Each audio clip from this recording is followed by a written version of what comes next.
안녕하세요. 금속나바시로 다시 인사드립니다. 저희가 통상임금과 관련된 대법원 전원합의체 판결이 곧 나올 것으로 예상하고 지난 회차에 통상임금 관련된 이야기를 말씀을 드렸어요.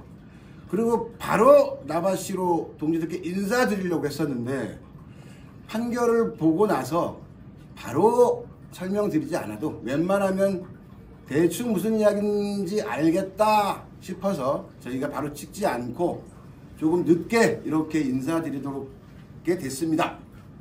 우선 통상임금 이야기를 하기 이전에 임금에 대한 아주 기본적인 내용, 기본적인 상식은 알고 갔으면 좋겠어요.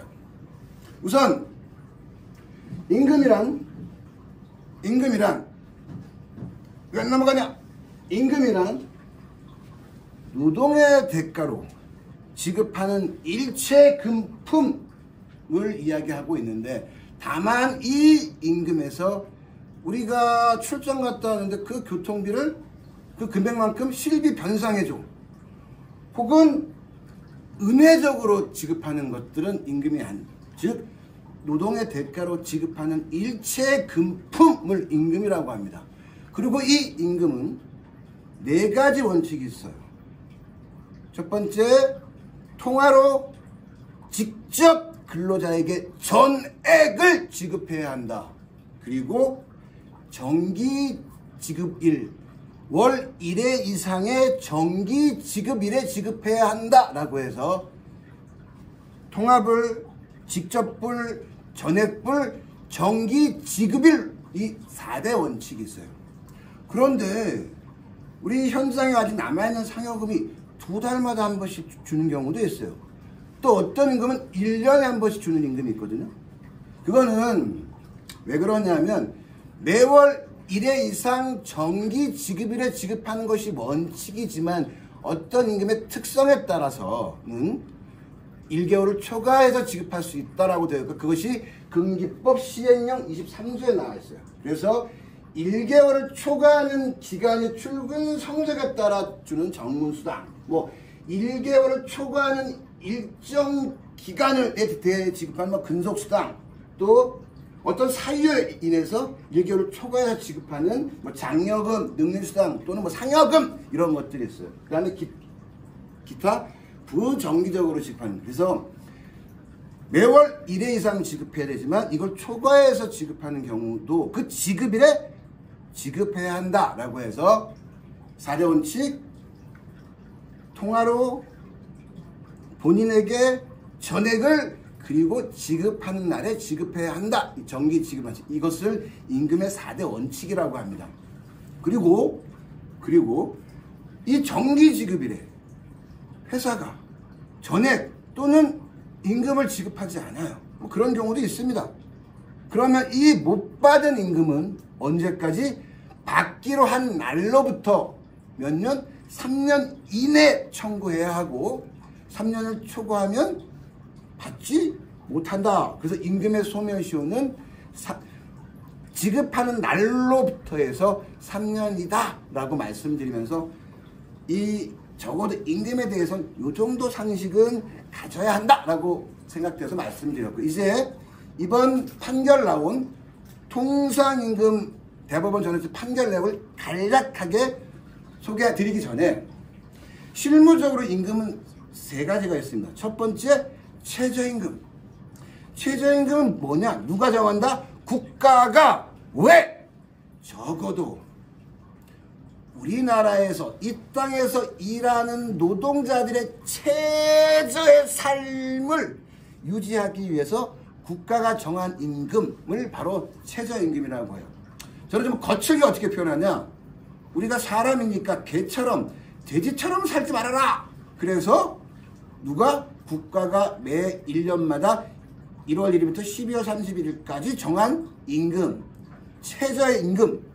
그래서 최저임금법에 의해서 매년도 정해지고, 올해는 얼마? 만 30원이 최저임금으로, 즉 최저시급으로 정해져 있어요. 두 번째는 평균임금이라는 게 있어요. 평균임금은 주로 1급의 형태로 계산돼요.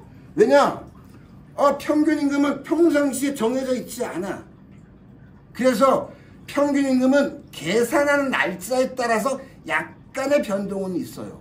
그래서 법에 뭐라고 나와 있냐? 평균 임금을 산정해야 될 이유가 생겼어. 그러면 그날을 기준으로 해서 3개월 동안 받은 임금을 그 3개월 기간의 총 일수로 나누기 때문에 1급의 형태로 계산되어지고, 오늘 계산한 평균 임금과 내일 계산한 평균 임금은 조금 달라질 수 있다. 왜냐하면 연장근로, 휴일근로, 그리고 뭐 야간근로, 이건 딱 정해져 있는 임금이 아니거든요.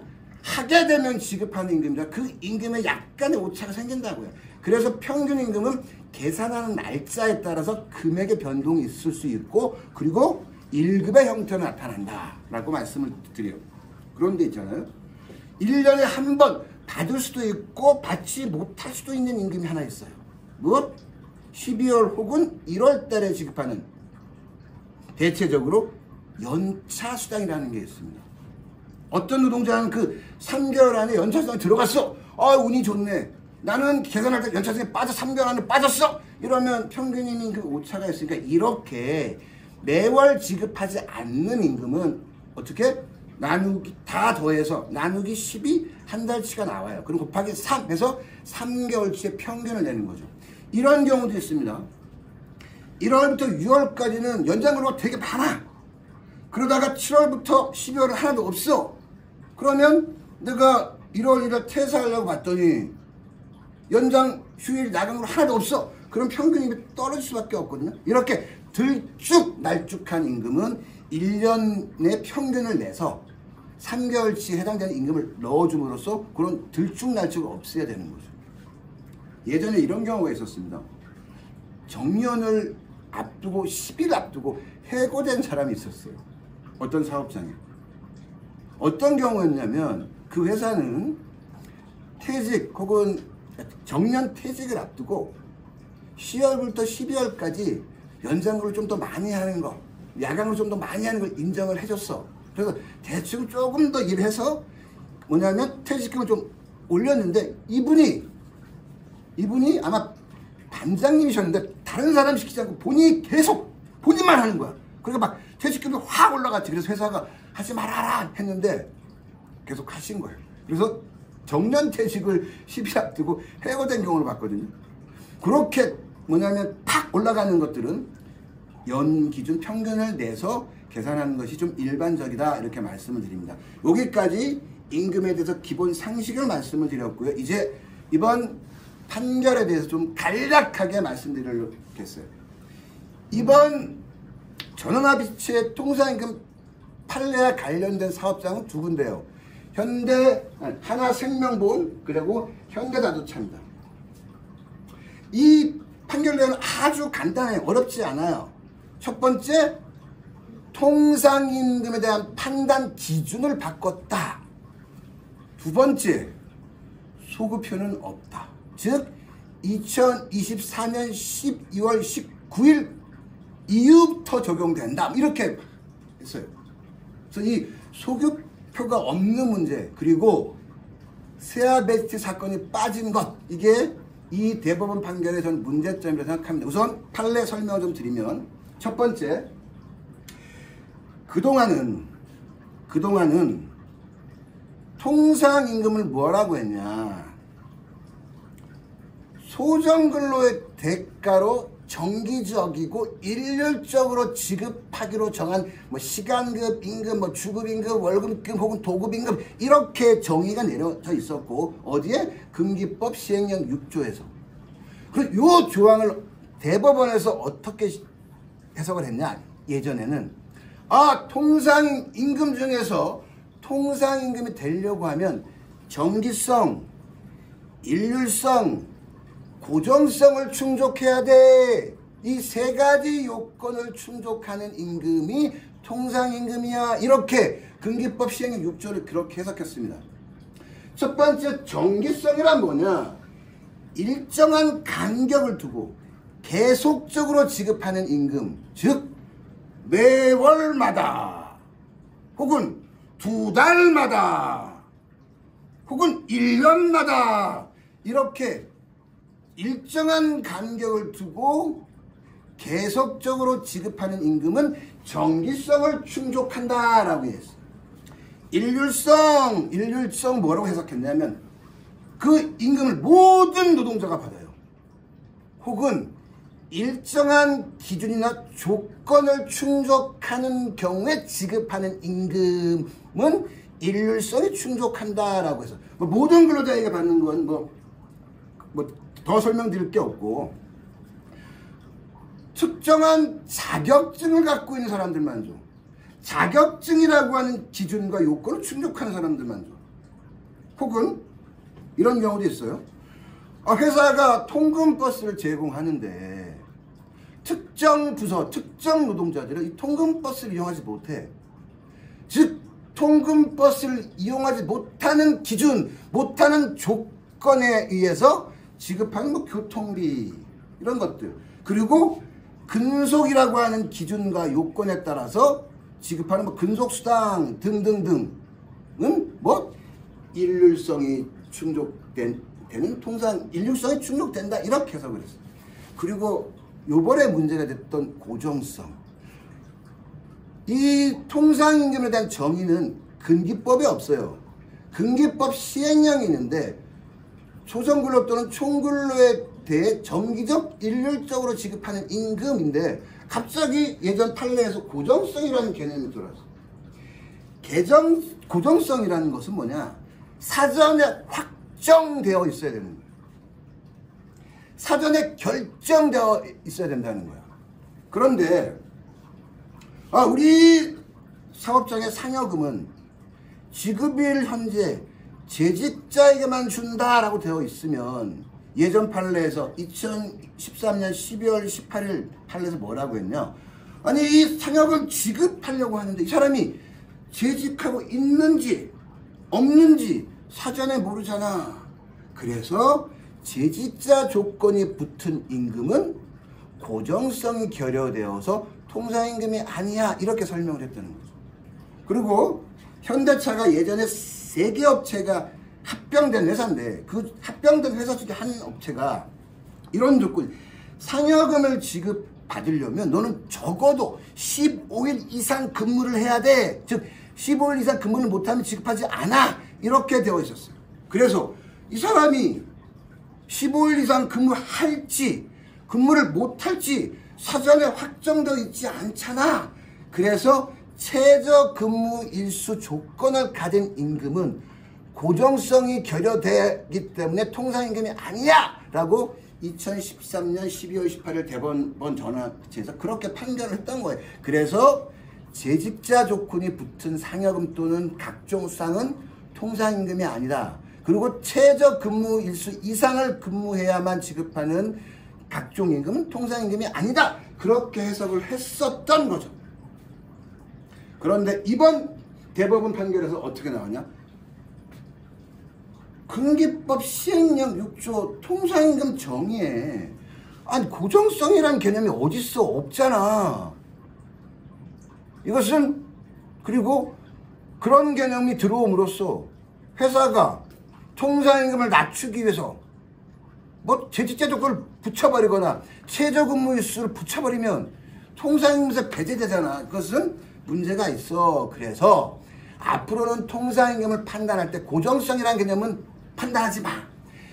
정기성과 일률성만 가지고 판단을 해. 이렇게 나온 거죠. 그래서 재직자 조건이 붙은 상여금을 비롯한 각종 임금도 정기성과 일률성이 충족된다면 통상임금이야. 이렇게 판결을 했던 거죠.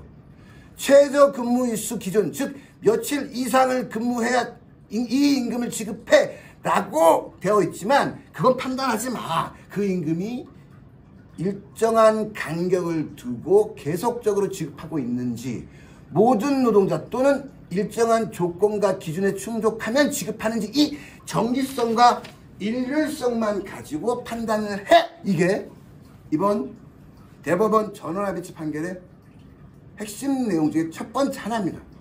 하나. 두 번째는 아까 말씀드린 것처럼 이 판결로 인해서 대부분의 우리나라에는 모든 기업들이 임금 채권의 소멸 시효는 몇 년? 3년 이내에 통상임금이 바뀌면서 못 받은 임금을 다 청구하게 되면 법적 혼란이, 즉 집단적 법률관계에 중대한 영향이 있을 수 있어. 그래서 법정 안정성을 위해서 이 판결 이후부터 적용해, 이렇게 소급표를 제한했어요. 다만 현재 소송을 하고 있는 사업자는 예외. 왜? 이전에 소송이 쭉 오다가 이번에 판결 났기 때문에 현재 소송을 하고 있는 사업자는 예외, 이렇게 나왔던 거죠. 다만 이 소급표를 제한한 게 이게 법률적으로 맞나? 이런 의문은 있습니다. 그래서 만약에 이 소급표를 가지고 또 소송이 들어간다면 처음 가는 사업장은 패소할 가능성이 크지만 이것도 쌓이면 나중에 입장이 바뀌지 않을까. 왜? 대법원이 매우 정치적으로 판단을 했거든요. 그게 하나 이번 판결의 문제점이고, 두 번째는 아까 말씀드린 것처럼 저희가 지난번에도 세아베티 사건을 얘기했어요. 세아베티 사건 자체는 뭐냐면 죄짓자에게만 준다는 것 자체가 근로기준법 위반이야. 왜? 근기법 위반이면 어떤 문제가 생겨? 처벌의 문제가 생겨서 요번에 세아베티 사건은 빠졌어요. 그래서 세아베티 사건을 뺀 것과 소급표를 제한한 것이 이 판결의 핵심적 문제다라고 말씀을 드립니다. 그러면 한번 이제 예시를 한번 들어보도록 하겠습니다. 이 회사는 이렇게 해서 임금을 지급합니다. 이렇게. 우선 기본급을 209만 원을 받아요. 그래서 이 동지의 기본시급은 209만 원 나누기 209 하면 만 원입니다. 물론 토요일 4시간 혹은 토요일 8시간을 유급으로 하고 있는지 안 하고 있는지 플러스 통상임금 산정 시간에 포함시키는지 안 시키는지에 따라서 기본시급은 좀 달라질 수 있고 통상임금도 달라질 수 있지만 일반적으로는 209시간을 적용하도록 하겠습니다. 그래서 이 기본급 누구도 통상임금 부정하지 않아요. 그리고 특정 직책이라고 하는 기준을 충족하는 직책수당 통상임금입니다. 그리고 자격장 유무에 따라 지급하는 자격증수당 통상임금이에요. 그리고 쭉 내려오면 교통비와 세탁비가 있어요.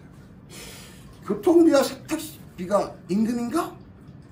임금인가요? 아닌가요? 이 문제는 2015년에 대법원에서 전원화이지 판결에서 정리했습니다. 예전에 이런 경우가 있었어요. 회사가 노동자들에게 지급하는 임금이 있고 노동의 대가로 지급하는 임금이 있고 당신은 우리 회사에 다니니까 생활을 보조하거나 혹은 복리후생이라는 이름으로 지급하는 생활보장적 임금, 다른 말로 이야기하면 복리후생이라는 임금입니다. 그래서 노동의 대가로 지급하는 임금과 생활보장적 임금이 있다라고 얘기를 했어요. 그래서 임금 이분설이 있었어요. 어느 사업장이라고 말씀을 드리긴 좀 그렇지만 이 사업장에서 파업을 했습니다. 한 3개월. 그러면 사측에서 무노동, 무임금 얘기를 하죠. 그래서 소송을 제기했어요. 좋다. 무노동, 무임금이라고 하니 우리가 노동의 대가로 지급하는 이 임금은 안 받을게.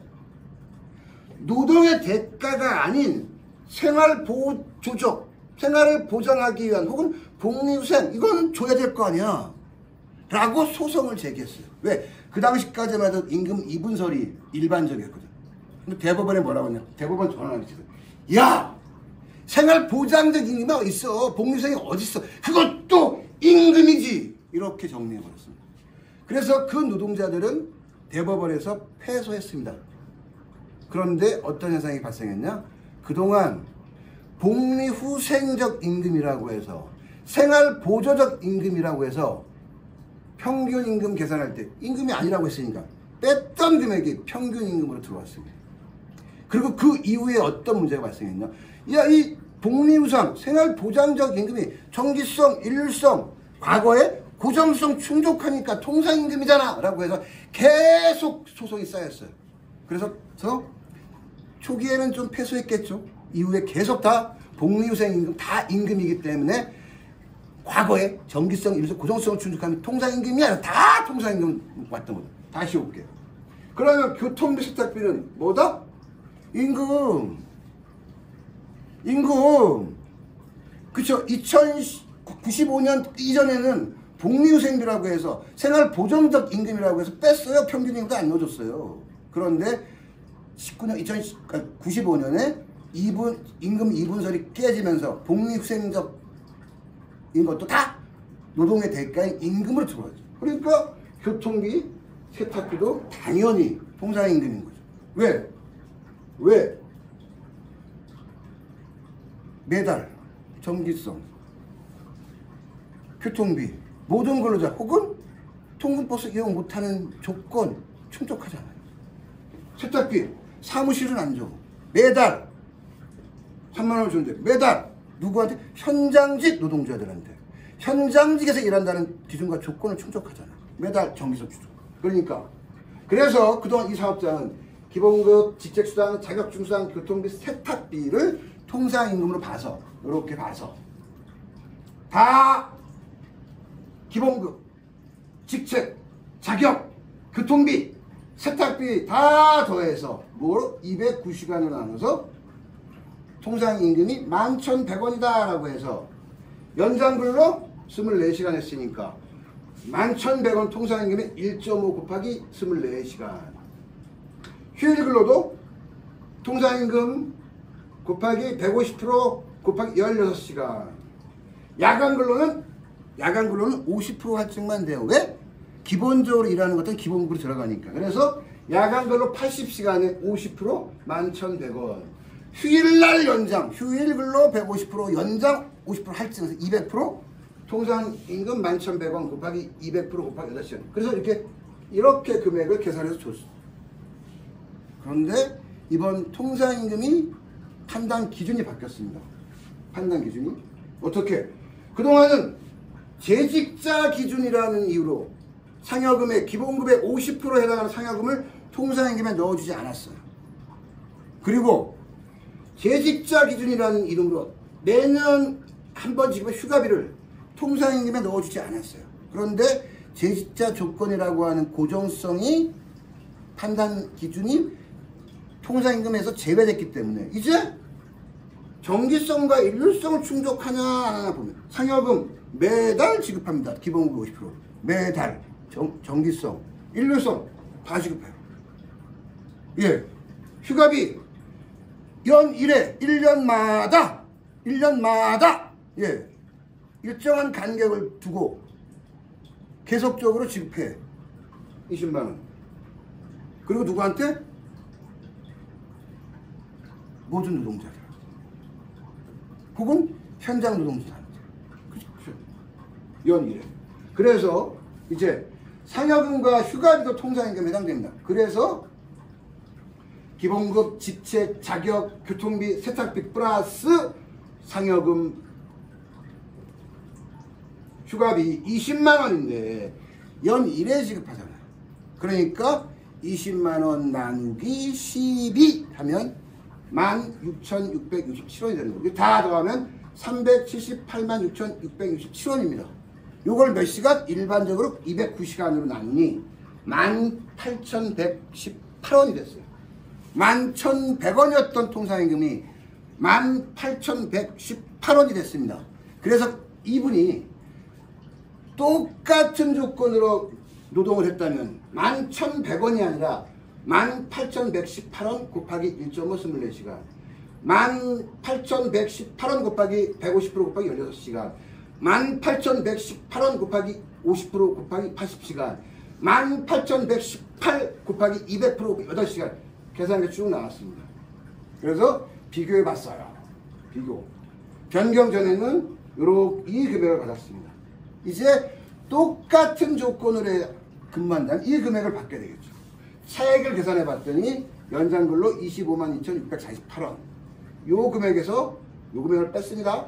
예, 차액 168,432원 휴일근로.